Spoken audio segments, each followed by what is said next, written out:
Bonjour à tous les amis, je viens aujourd'hui vous présenter un tarot en compagnie de notre chère Malice qui fait des câlins à la caméra et à moi.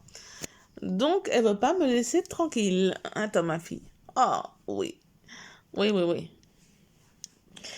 Le tarot des abeilles. Alors il est de Christopher Hugues et illustré par Nadia Turner.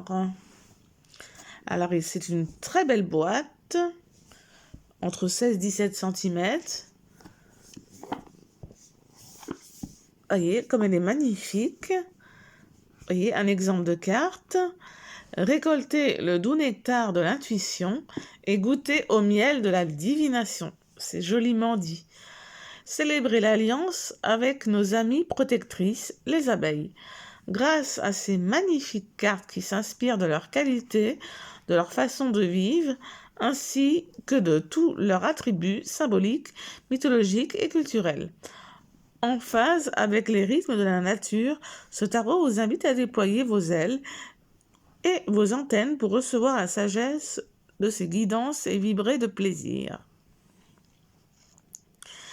Alors, voilà, on a un petit mot sur Christopher et un petit mot sur Nadia. Il est aux éditions Très Daniel au prix de 28 €. Donc, on va l'ouvrir. Tac, une magnifique abeille. Et là, nous avons une petite phrase. Les abeilles ont-elles compris les secrets des druides ou bien leur ont-elles transmis leur sagesse? Nous avons un magnifique pochon couleur cuivre avec un magnifique livre et 2 abeilles. Ah, c'est super. Donc voilà le livre. On va découvrir tout ça. Vous avez vu, il y a des auréoles, enfin des genres de losanges sur le papier. C'est très chouette. Il est très beau. Alors, nous avons un sommaire.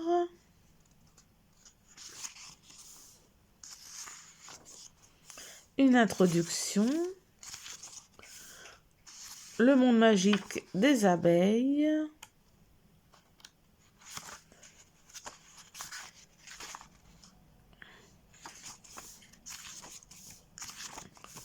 Super, j'aime bien qu'il y ait un peu de lecture. Au-delà de la ruche, le monde magique du tarot. En plus, là, on voit chaque carte avec la signification.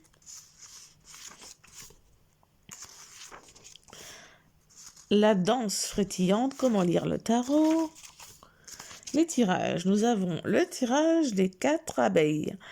Donc là, l'abeille, ce qui me nourrit. Le bourdon, ce qui me touche. Le 3, ce qui me motive. Le 4, comment les autres me perçoivent. Donc c'est un tirage pour découvrir sa nature profonde. Le tirage de la butineuse.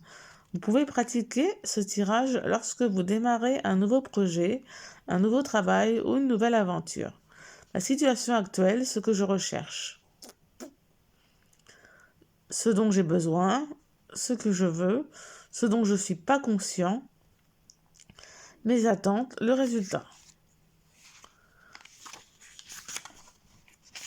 Donc après, nous avons le tirage de la ruche et de la fleur, adapté à de la croix celtique. Ce tirage est idéal pour des questions d'ordre général et pour obtenir des informations détaillées sur n'importe quelle situation. Le bourdonnement, la situation actuelle ou courante. L'orage, ce à quoi vous tenez ou ce que vous espérez. L'ouvrière, vos efforts conscients. Le collectif, le destin ou les forces présence. Le larve, les influences passées. Le frelon, les oppositions en présence. La floraison, le futur proche possible. Le pivert, les obstacles imprévus. 9, le rayon, les influences extérieures. 10, la récolte, la solution et l'issue probable. Après, nous avons la danse frétillante. Et là, du coup, il y a 8 cartes. Donc là, la danse frétillante ou danse en 8 est le système de communication utilisé par les ouvrières pour indiquer la direction d'une source de nourriture robotineuse. Ce tirage vous permettra de clarifier votre situation et de vous apporter une guidance lorsque c'est nécessaire. Comme cette danse est répétée à plusieurs reprises, vous disposez pour cette lecture 3 cartes sur chaque emplacement. 24 cartes. Au total, cela apportera plus de précision et de nuances. Alors, 1. La question. 2. Les démarches à accomplir. 3. Ce qui vous soutient. 4. Vos inquiétudes. 5. Conseils de votre moi supérieur esprit. 6. Ce dont vous n'avez plus besoin. 7. Les sacrifices à faire. Et 8. La conclusion. Eh bien, il y en a beaucoup de tirages, dis donc.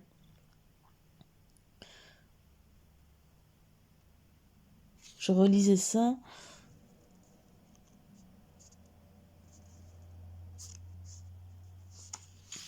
Alors, le tirage de la prairie.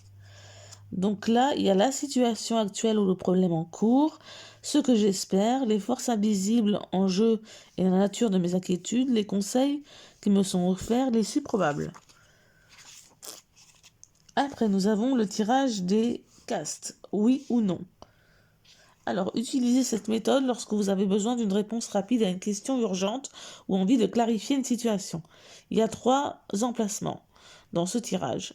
Chacun d'eux représente les 3 castes de la ruche, l'ouvrière, le faux bourdon et la reine. Chacune des cartes représente les forces suivantes. 1, l'ouvrière, force active. 2, bourdon, force passive. Et 3, reine, force de motivation. Donc voilà.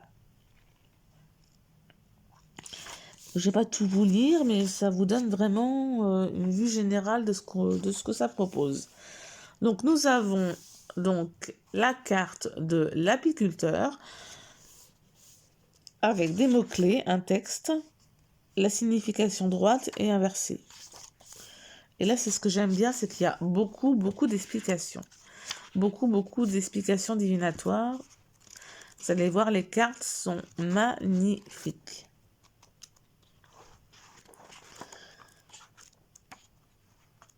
Je regarde comment que les mineurs sont présentés. J'adore l'odeur du neuf.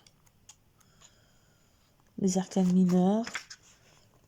Là, on voit les bâtons. Il y a un petit dessin, le roi de bâton. 2 petits dessins, 2 petites cartes représentées à chaque début de suite de mineurs. Je regarde les cartes de cour. Princesse et prince de bâton.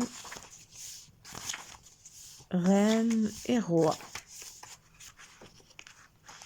Après, les jarres. Oh, c'est original.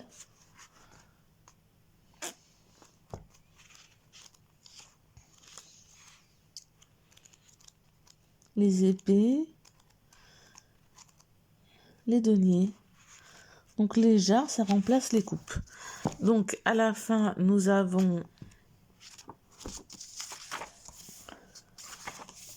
des remerciements, une conclusion avant et un à propos de l'auteur et de l'artiste. Voilà, maintenant on va découvrir les cartes ensemble. Vous allez voir, elles sont magnifiques.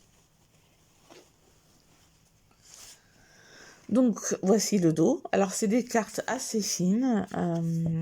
Les tranches sont neutres et en fait elles sont assez fragiles mais elles sont très belles, vous allez voir.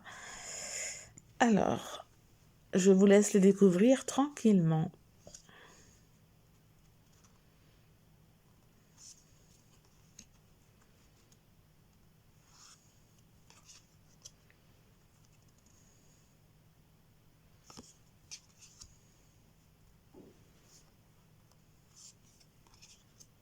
Elle est belle celle-là.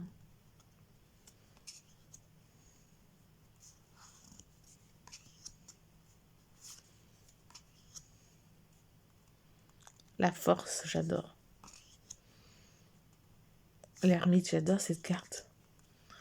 La roue.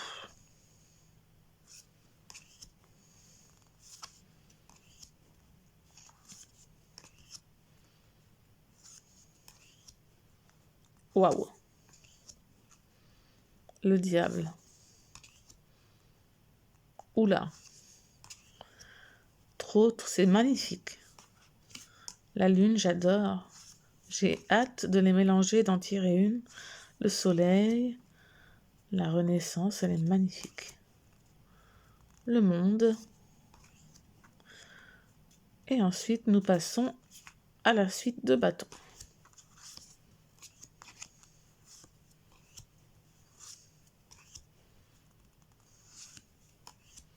Très belle celle-là. Sympa.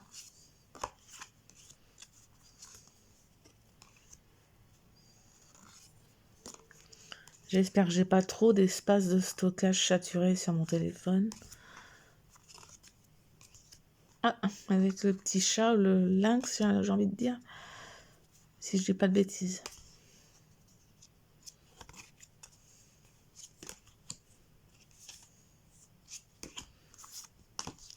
Ensuite, les jarres pour remplacer les coupes. C'est trop beau. Bravo à l'artiste, vraiment, c'est du beau travail. C'est très... Ah, j'adore celle-là.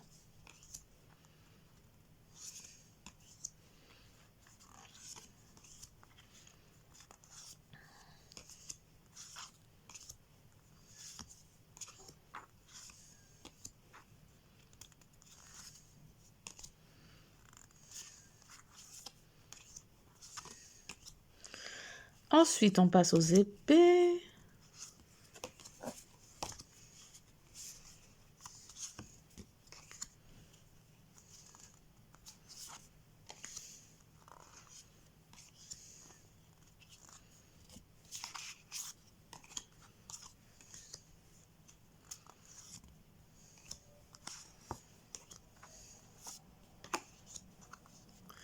Princesse d'épée, prince, reine et roi.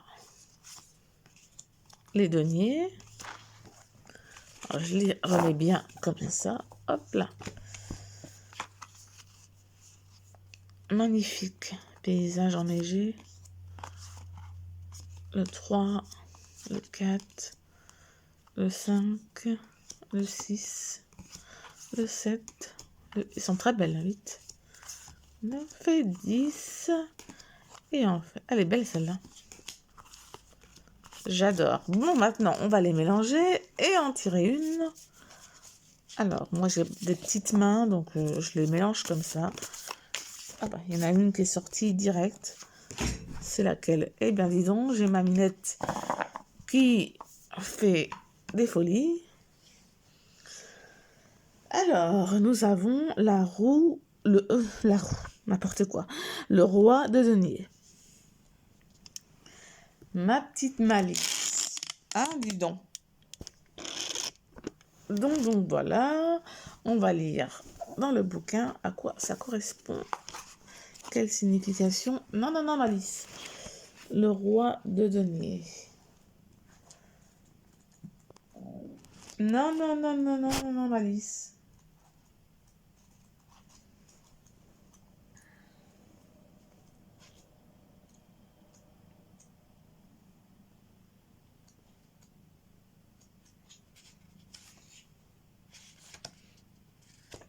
Alors, là que nous avons l'explication d'abord et la carte après.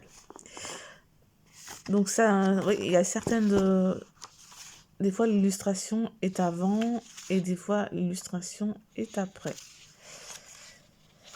Donc on va lire ça ensemble. Mots-clés: paternel, discipliné et puissant. Alors, le roi de denier est l'exemple parfait de la personne responsable, fiable et disciplinée. Il est dans une... Excusez-moi pour la coupure, j'ai dû désinstaller des applications car j'avais encore un espace de stockage saturé. Donc on était, donc il est dans une certaine mesure totalement prévisible. Cette carte représente un faux bourdon dont oui, je dis pas de bêtises, dont la seule mission est de féconder la reine et donc d'assurer la survie de la ruche. Grâce à ses gros yeux noirs, il parvient à repérer la reine lors de son vol nuptial. Et cette qualité se traduit dans cette carte par une capacité de discernement hors pair. En effet, le roi est perspicace, consciencieux, réaliste. Il prend son travail et ses responsabilités très au sérieux. À l'image du bourdon, ce roi réunit toutes les qualités masculines de cette série des deniers. Il est pragmatique et toujours prêt à aider les autres à trouver la meilleure version d'eux-mêmes. Il travaille dur pour survenir aux besoins de sa famille et de ses proches. Mais la réussite matérielle n'est pas sa seule boussole. Il accorde beaucoup d'importance au bonheur familial et il estime qu'il faut savoir profiter de la vie. Il aime le luxe et les beaux objets et il s'assure que les autres puissent profiter de ses richesses. Chez lui, ce n'est pas une posture. Partager sa réussite et son argent est une seconde nature.